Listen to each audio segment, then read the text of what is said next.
Channel नार watching ship creation. आज मैं आपके साथ शेयर करने वाली हूँ इस प्यारे से पैंट प्लाजो की कटिंग एंड स्टिचिंग जो जयपुरी लुक में है और बंदेज की कढ़ाई के साथ है। अगर इन गर्मियों में आप भी इस तरीके का सूट बनाने की सोच रहे हैं ना, तो ये वीडियो ज़रूर देख लेना पहले, क्योंकि जब मैं इसे ख़रीद के लाई थी ना, तब ये इतना सीधा नहीं था। ये बिल्कुल कुत्ते के दुम की तरह टेढ़ा था। जो मैंने बार बार प्रेस करके इसको सीधा करा है ना, सच में नानी याद आ जाएगी आपको। वैसे मैं तो नानी के घर पे ही थी, तो नानी मुझे इतनी याद आई नहीं तो चलिए जोक्स अपार्ट, इसकी अब मार्किंग शुरू करते हैं। पर हाँ, लेने से पहले सोचना, बहुत स्ट्रगल करवाएगा ये आपसे।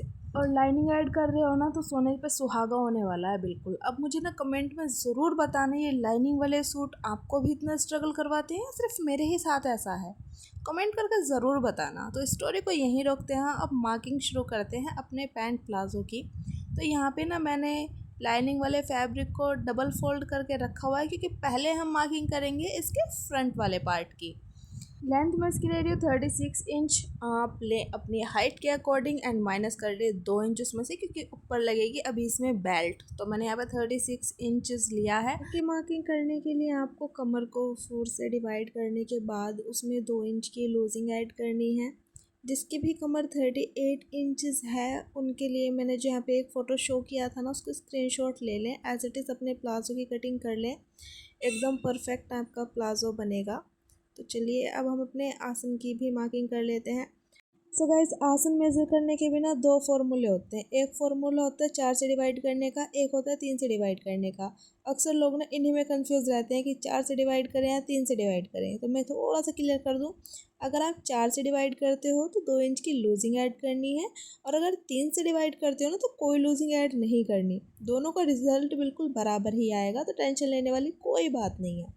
आसन की मार्किंग हमारी कंप्लीट हो चुकी है। अब अपने प्लाजो में हम ऐड करेंगे प्लेट। तो मैं 3.5 इंच पर यहाँ पर निशान लगा रही हूँ, और 1 इंच चौड़ी मैंने प्लेट ऐड की है। 6 से 7 इंच की लंबाई अपने प्लेट की रख सकते हैं, कोई दिक्कत वाली बात नहीं है। अपने प्लाजो का ना अपने सेंटर बहुत ठीक निकालना है, और लास्ट तक आपने इसका सेंटर बिल्कुल सेंटर में ही रखना है। सेंटर को टेढ़ा मेढ़ा नहीं करना है। इस तरीके से नापते हुए आपने इक्वल सेंटर निकालना है। अगर सेंटर ठीक नहीं निकला ना, तो आपके प्लाजो की सारी की लुक बिगड़ जानी है। बॉटम आप अपने हिसाब से बड़ा छोटा कर सकते हैं। मैंने 7 इंच का इसका जो बॉटम यानी कि मोहरी, मैंने 7 इंच की इसकी रखी है। तो 7 इंच की मोहरी पे निशान हमने लगाने के बाद हमने इस तरीके से शेप पट्टी रखते हुए अपने प्लाजो को शेप दे देनी है। एंड मैंने यहाँ पे मार्जिन भी छोड़ा हुआ है। इस तरीके से हमारे फ्रंट पोर्शन की मार्किंग कंप्लीट हो चुकी है। देन हम इसके बाद इसकी कटिंग कर लेंगे। यहाँ पे हमने ना बैक वाले पोर्शन की भी ऑलमोस्ट कटिंग कर ली है।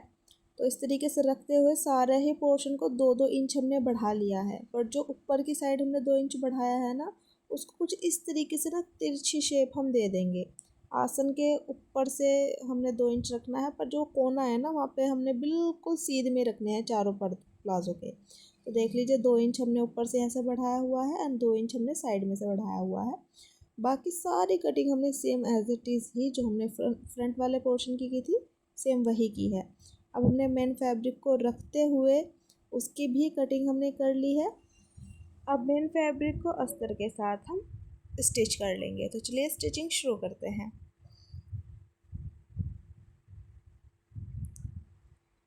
यहाँ पर मैंने चारों ही पार्ट्स स्टिच कर लिए हैं, एंड अब मैं पॉकेट के लिए निशान लगाऊंगी। तो ऊपर इस तरीके से मैंने 2 इंच पर निशान लगाया है, एंड जो हम पॉकेट के लिए गैप रखेंगे ना, वो 5.5 इंच का रखेंगे। तो एक बॉक्स इस तरीके से बना लेंगे, और ये बॉक्स का मतलब है कि हमने यहाँ पे स्टिचिंग नहीं करनी है, एंड इसके साइड में हमने स्टिचिंग कर लेनी है। तो चलिए साइड में स्टिचिंग कर लेते हैं। बट ये जो बॉक्स बनाया है ना, इसमें सिलाई हमने नहीं लगानी है।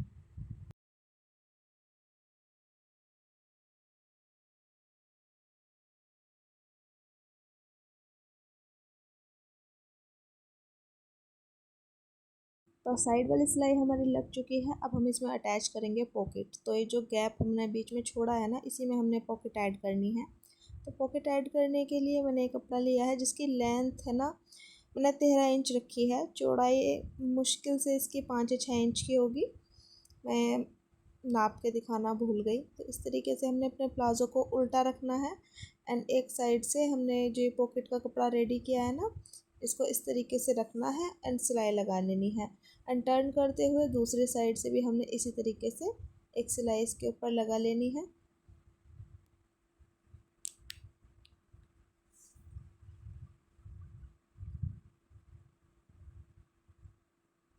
पॉकेट ऐड करने के बाद हम इसके ऊपर एक सिलाई लगा लेंगे, जो साइड वाली सिलाई होती है ना प्लाज़ो की, जिससे एक अच्छा सा लुक हमारा साइड में से प्लाज़ो का निकल के आता है।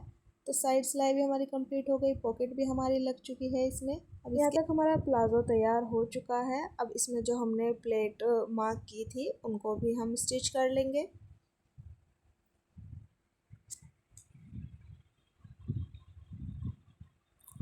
प्लेट ऐड करने के बाद हम इसमें ऐड करेंगे बेल्ट। तो मैंने बेल्ट के लिए ना इसी के साइज़ का कपड़ा कट करके रखा था। इसको हमने कुछ इस तरीके से एक साइड से पहले स्टिच कर लेना है। अब इसमें ना हम बेल्ट ऐड करेंगे, जो मैंने 16 इंच लंबी कट की है। ये हमने पेस्टिंग पेपर पे कट की है। तो इस तरीके से ना इसको फोल्ड करते हुए हमने लगाना है एंड साइड में हम डालेंगे इसके इलास्टिक। तो चलिए अब इसकी ना स्टिचिंग कर लेते हैं।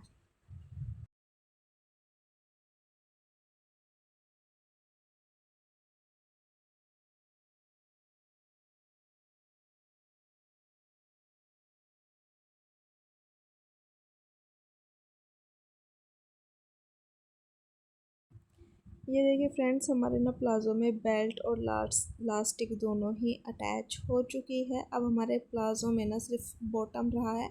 तो उसके लिए ना मैंने पेस्टिंग पेपर को कट करके रखा है, जिसकी लेंथ मैंने ली है 17 इंच के करीब। एंड सेंटर से हमने इसको इस तरीके से फ़ोल्ड किया है। अब एक बार फ़ोल्ड करने के बाद ना हमने फिर अब इसका सेंटर निकालना है, क्योंकि सिर्फ डिज़ाइन हमने सिर्फ फ्रंट में डालना है इसके। तो हमने इसके 2 सेंटर निकालने हैं। तो इस तरीके से ना हाफ का हमने सेंटर निकालने के बाद इसके ऊपर एक हम डिज़ाइन ड्रॉ करेंगे।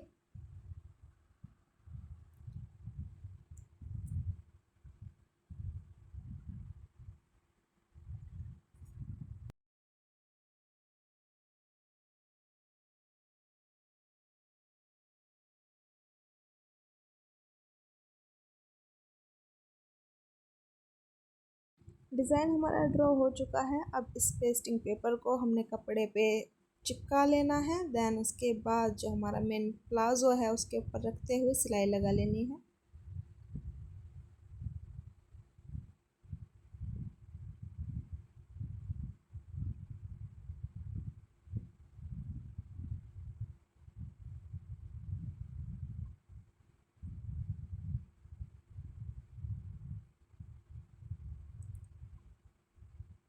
यहाँ पर हमारा जो प्लाज़ो का बॉटम है वो रेडी हो चुका है। अब इसके बीच में मैं लगाने वाली हूँ एक मोती।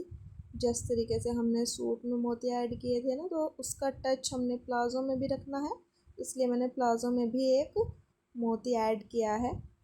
और मैंने जो प्लाज़ो का बॉटम रखा है ना, वो सूट से मिलता जुलता ही रखा है। तो पहले ना आप जाकर ज़रूर देखना है इसके, जो मैंने सूट की कटिंग एंड स्टिचिंग वाली वीडियो डाली है ना, उसको ज़रूर जाके देखना। अब इसके हम साइड सिलाई लगा देंगे। इसके बाद हमारा प्लाज़ो हो जाएगा तैयार एंड मैं आपको दिखाऊंगी इसका फाइनल लुक।